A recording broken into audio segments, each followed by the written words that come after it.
नमस्कार। 2024 की पहली सुनो कहानी लेकर प्रस्तुत हूँ। आज है प्रकाश उत्सव। और प्रकाश उत्सव जब भी होता है सबसे आगे चलते हैं 5 प्यारे केसरिया बाना पहने बानगी से। आपने कभी सोचा ये प्रथा कब और क्यों और कहाँ कैसे शुरू हुई? इसी का रहस्य छुपा है आज की कहानी में। मैं बात कर रही हूँ सिखों के 10वें गुरु गोविंद सिंह जी की।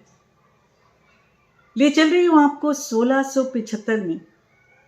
9 साल के गोविंद राय, अभी वो गुरु गोविंद सिंह नहीं है, 9 साल के गोविंद राय बैठे हैं अपने पिता के पास में, गुरु तेग बहादुर जी के पास में, जो कि सिखों के 9वें गुरु थे। और इनके सामने बैठे हैं कश्मीरी पंडितों का एक बड़ा सा समूह, जो जार जार रो करके ये बयान कर रहा है कि औरंगजेब के अत्याचारों की अति हो चुकी है। धर्म परिवर्तन के लिए उन्हें इतना बाध्य किया जा रहा है, मगर अब सहन शक्ति से सब बातें ऊपर हो चुकी है। औरंगजेब ने एक ऐलान और किया है, अगर तुम में से कोई बलिदानी हो जो अपना बलिदान दे सके तो मैं तुम्हें धर्म परिवर्तन के लिए बाध्य नहीं करूंगा। गोविंद राय मुड़ते हैं अपने पिता की तरफ और कहते हैं, गुरु पिता, आपसे अधिक बड़ा, आपसे अधिक महान इस समय कौन है? इतिहास साक्षी है कि गुरु तेग बहादुर जी ने अपने शीश का बलिदान दिया, और दिल्ली का गुरुद्वारा शीशगंज इस बात का आज भी साक्षी है, और पूरा देश हमेशा ऋणी है उनका, क्योंकि एक प्रबल संदेश जो इनके बलिदान से गया वो ये था कि धर्म परिवर्तन से सिर कटाना बेहतर समझते हैं यहाँ के सपूत।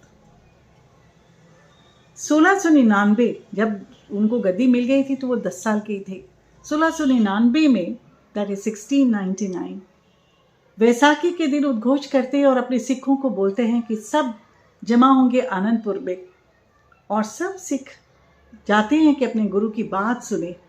और वो भी वैसाखी के दिन, जब गुरु खड़े होते हैं तो म्यान से निकालते हैं अपनी तलवार, और उस तलवार की धार चमचमा रही है धूप में, और अपनी ओजस्वी स्वर में कहते हैं कि कौन है जो बलिदान के लिए तैयार है। भीड़ में सन्नाटा छा जाता है। इसकी अपेक्षा नहीं थी किसी को। एकदम सन्नाटे के बाद में जब गुरु की दृष्टि चारों ओर घूमती है तो धीरे धीरे एक व्यक्ति खड़ा होता है। नाम है दयाराम।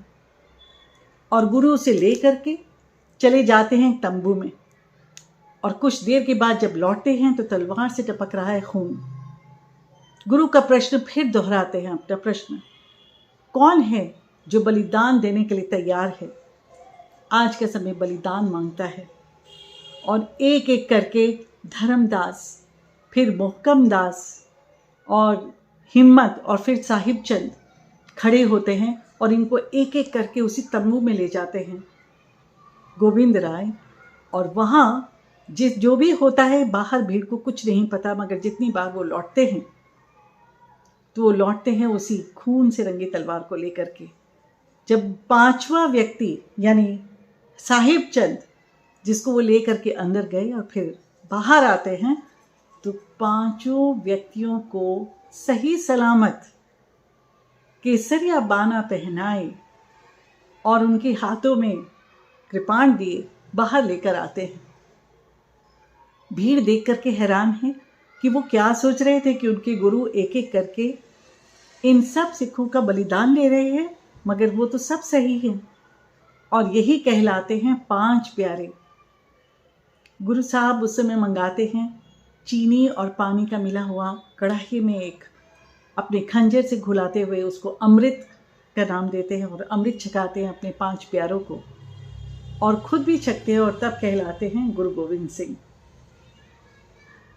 उनको ये मालूम है कि इस समय की ऐसी मांग है कि हर व्यक्ति को, हर सिख को योद्धा बनाना होगा, और उसके लिए वो तैयारी भी करते हैं। 5 प्यारों के साथ में वो अपने सिखों की एक ऐसी फौज तैयार करते हैं जिनको वो बोलते हैं खालसा। और जो 5 ककार उनके लिए लाजमी हैं वो हैं केश, कंघा, कड़ा और कृपाण और कचेरा, ताकि ये जो योद्धा तैयार हों वो ऐसे तैयार हों कि आने वाले समय में जो उनको आराम से दिख रहा था, जो दूरदर्शी से दिख रहा था कि आने वाले समय के लिए ये योद्धा तैयार हो जाएं, ये ख्याल से ऐसे हो कि किसी को भी, किसी दुश्मन की हिम्मत ना हो इस तरफ आँख करने की। मुगलों को समझ में आ जाता है कि ये तो मुश्किल हो गई, ये तो जो 10वें गुरु है तो सबसे अधिक तेज है, सबसे अधिक जोर है, उनके आवाज़ में जोर है, उनके कार्यों में जोर है, और इतने सिख इकट्ठे हो रहे हैं आनंदपुर से, तो उनको निकालना मुश्किल है। पहाड़ी राजाओं की वैसे ही कुछ ना कुछ दिक्कतें सामने आ रही हैं। तो धीरे धीरे धीरे करके अब ये हालात आ जाते हैं कि मुगलों को समझ में आ जाता है कि इनको अगर नहीं हराया तो हमारे लिए बड़ा मुश्किल हो जाएगा कि हम इस देश पर राज्य कर सके। आनंदपुर के किले के बाहर मुगलों की छावनी एक के बाद एक हमले करती है, मगर जो तैयार हुए हुए सिख है वो ऐसा जवाब देते हैं अपने युद्ध में कि मुगलों को समझ में नहीं आता, ये थोड़े से हैं, इनकी संख्या बहुत ज़्यादा नहीं है, मगर हम पर भारी क्यों पड़ रहे हैं। किले के पास तक फटकने का ऐसा उनकी हिम्मत नहीं हो पाती और ऐसी उनकी योजना नहीं हो पाती। एक बात गुरु गोबिंद सिंह जी ने अपने सभी शिष्यों को बिल्कुल तैयार कर रखा है कि हम किले में हैं, बिल्कुल महफूज हैं, और अपने आप को इतने अच्छे से हम युद्ध करें कि इनकी हिम्मत आगे आने की पड़े ही ना। मुगल अब अपनी चाल बदलते हैं, और अपनी चाल कैसे बदलते हैं, वो आस पास घेराव इस तरह से डालते हैं कि कुछ भी ना किले के अंदर जा पाए, ना किले से कोई बाहर आ पाए। कुछ महीने तो निकल जाते हैं, मगर एक समय आता है ना जिस समय कुछ 9-10 माह के बाद में कि रसद खत्म होने लगती है, तो अब एक संदेश भेजा जाता है गुरु गोबिंद सिंह को, आप चाहो तो अपने परिवार के साथ निकल जाओ, आपको कुछ नहीं कहा जाएगा, लेकिन ये किला छोड़ दो। और ये ऐसा एक किला नहीं है, 5 जगह 5 किले हैं, तो ये किला आप छोड़ दो, क्योंकि उनको ये मालूम है कि एक बार किले से इनको निकलवा लिया तो फिर तो हम देख लेंगे। गुरु साहब को समझ में आ जाता है कि मामला इतना सरल नहीं है जितना दिख रहा है, तो वो भी पलट के उसी संदेश के उत्तर में ये संदेश भेजते हैं कि पहले आपकी बात हमें मंजूर है, पहले हम अपना कुछ सामान और जो हमारी बेशकीमती चीज़ें हैं उनको हम पहले निकालना चाहते हैं और फिर हम निकलेंगे, तो इसका इंतज़ाम किया जाए। और प्रत्युत्तर में उनको मुगलों से आश्वासन मिलता है, वो वज़ीर खान जो उनके नुमाइंदे थे उनसे आश्वासन मिलता है कि हाँ आप कहें तो बैलगाड़ियाँ भी हम भेज देते। इस समय गुरु साहब आनंदपुर में रहने वाले सभी परिवारों को बोलते हैं, जितना तुम्हारे घर में बेकार और ख़राब सामान है निकाल के यहाँ इकट्ठा कर दो। बात की बात में सब टूटी फूटी चीज़ें, बर्तन, जूते, कपड़े सब इकट्ठे कर दिए जाते हैं और इन सब को भरा जाता है बड़े कीमती से थैलों में, जिनका मुंह बांधा जाता है और बैलगाड़ियों में भरा जाता है। बैलगाड़ियाँ निकलती हैं शाम के समय और हर बैलगाड़ी पर गुरु साहब बनवाते हैं मशालें, ताकि उन्हें दिख जाए कि भाई बैलगाड़ियाँ निकल रही हैं। और तय समय में दरवाज़ा खुलता है किले का और बैलगाड़ियाँ बाहर की ओर अग्रसरित होती हैं। जैसा उनकी गाड़ियाँ जब निकलती हैं किले से और आगे को बढ़ती हैं, मशालें टंगी हैं बैलगाड़ियों पर, और मुग़ल देखते हैं सैनिक, तो जैसे ही हो सकता है वो फ़ौरन उन पर काबू पाते हैं और ले चलते हैं उनको अपनी छावनी की तरफ, ये सोचते हुए कि बड़ा ख़जाना उनके हाथ लगा है, उनका ध्यान इसी ख़जाने पर ही है। गुरु साहब को इसी का अंदेशा था। और अब वो निकलते हैं अपने अनुयायियों के साथ में, 5 प्यारे के साथ में और अपने परिवार के साथ। मगर आप देखिए उसी रात गहरी आंधी, तूफान और सिरसा नदी का उफान ऐसा था कि सारा परिवार अलग अलग हो जाता है। गुरु साहब के साथ हैं उनके 5 प्यारे, उनके सिख और उनके 2 बड़े बेटे अजीत सिंह और जुझार सिंह चमकौर की तरफ निकल पाते हैं। वहीं उनकी माता गुजरी देवी वो अपने 2 छोटे पोते जो उनके साथ हैं, जोरावर सिंह और फतेह सिंह, मात्र 5 साल के, छोटे वाले और बड़े वाले 8 साल के, उनको ले करके किसी तरह बचते बचाते एक तरफ निकलती हैं और सोचती हैं कि जो उन्हें साथ लेकर जा रहा है वो उनका विश्वास पात्र है, जो बाद में आप देखेंगे कि उसी विश्वास पात्र व्यक्ति ने उनके मुखबरी करके औरंगज़ेब को ये बता दिया कि उनकी दादी, बच्चों की दादी और बच्चे मेरे पास हैं। औरंगज़ेब अभी पता तो नहीं लगा पा रहे थे। उधर चमकौर में जिस समय गुरु साहब पहुँच गए, वहाँ भी युद्ध हुआ और आप जानते हैं करीब 14 युद्ध लड़े हैं गुरु साहब ने। वहाँ के जो युद्ध हुआ, भीषण युद्ध हुआ, जहाँ पे उनके बड़े दोनों बेटे एक के बाद एक वीर गति को प्राप्त हुए और अपने दिल पर पत्थर रख करके गुरु साहब ने एक धर्म के लिए, एक अपने आन के लिए, एक अपने देश के लिए अपने बच्चों को कुर्बान होते हुए आंखों से देखा। इधर माता गुजरी देवी और उनके दोनों पोते, इनको ले लिया, इनके ऊपर काबू पा लिया गया औरंगज़ेब के सैनिकों के द्वारा और उनको लेकर आया गया वज़ीर खान, जो उनका सिपह सलार था या जो उनका नुमाइंदा था, उसके दरबार में, जहाँ पर उन्होंने सोचा कि अगर हमने इनको पकड़ लिया तो इनके पीछे पीछे तो इनके पिता आएंगे, गुरु साहब को पकड़ना और आसान होगा। वो ये जानते नहीं थे कि इन बच्चों की रगों में गुरु तेग बहादुर जी का खून दौड़ रहा है, जो सिर कटाना तो जानते हैं, झुकना नहीं जानते।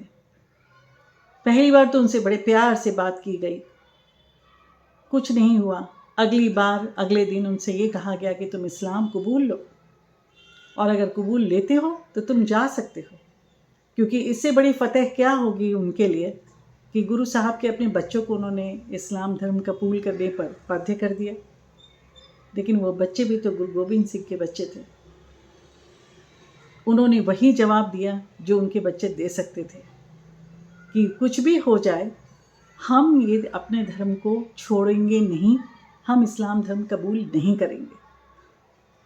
क्या इस्लाम कबूल करने के बाद हमें मरना नहीं होगा? क्या हम अमर हो जाएंगे? तो जब मरना है तो अपनी साथ में मरेंगे। इन्हीं दोनों बच्चों को दीवार में जिंदा चिनवा दिया गया। ऐसा वाक्य आपको कहीं मिलेगा नहीं। और दोनों छोटे बच्चे एक बार भी अपने लक्ष्य से डिगे नहीं, अपनी हट से डिगे नहीं। और जब ये उनकी दीवार में चिनवाए जाने की खबर माता गुजरी को मिली, उनके भी प्राण पखेरु उड़ गए। गुरु साहब तक ये खबर पहुंचनी थी तो पहुंची ही। वो जानते थे कि वो जिस रास्ते पर चल रहे हैं उनको बहुत गहरे दुख झेलने पड़ेंगे, मगर अपने बच्चों का दुख, चारों बच्चों को उन्होंने एक, आप ये कह सकते हैं, कुर्बान कर दिया। चिड़ियन ते मैं बाज तुड़ाऊं, तब गोविंद सिंह नाम कहाऊं।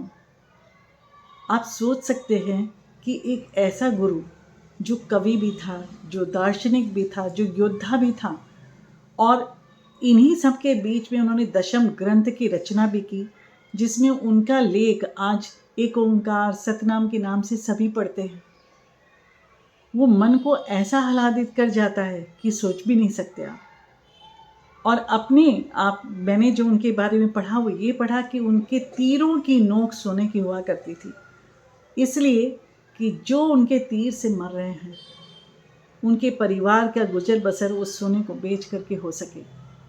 अपने सैनिकों को उन्होंने सख्त हिदायत दी थी कि किसी भी नारी पर, चाहे वो हिंदू हो या मुस्लिम हो, किसी भी तरह की आँच नहीं आनी चाहिए, चाहे तुम कितना ही युद्ध करो। और 1.25 लाख से एक लड़ाऊं, तब गोविंद सिंह नाम कहाऊं, ये कहने वाला एक ही शख्स हुआ है पूरे भारत में। समय बीता, युद्ध लड़े गए और कई बार मुगलों ने खाई, और कई बार ऐसा हुआ कि उनको अपने सैनिक समेट करके फिर देखना पड़ा कि आगे हम कैसे अपनी रणनीति बदल सकते हैं। मात्र 42 साल की उम्र में वज़ीर खां के ही भेजे हुए 2 पठानों ने उनके ऊपर तब आक्रमण किया, उनके ऊपर तब वार किया जब वो प्रार्थना से उठ करके अपने कक्ष में आराम कर रहे थे। तब भी चाहे एक छुरा उनके कलेजे के नीचे ही लगा था, तब भी वो एक को काबू कर पाए और उसे मार डाला। मगर दूसरे को उनके जितने भी सिख सिपाही थे उन्होंने अपने वश में लेकर के उसको भी मारा। लेकिन गुरु साहब का मात्र 42 साल की उम्र में देहावसान हुआ, दिव्य ज्योति को प्राप्त हुए।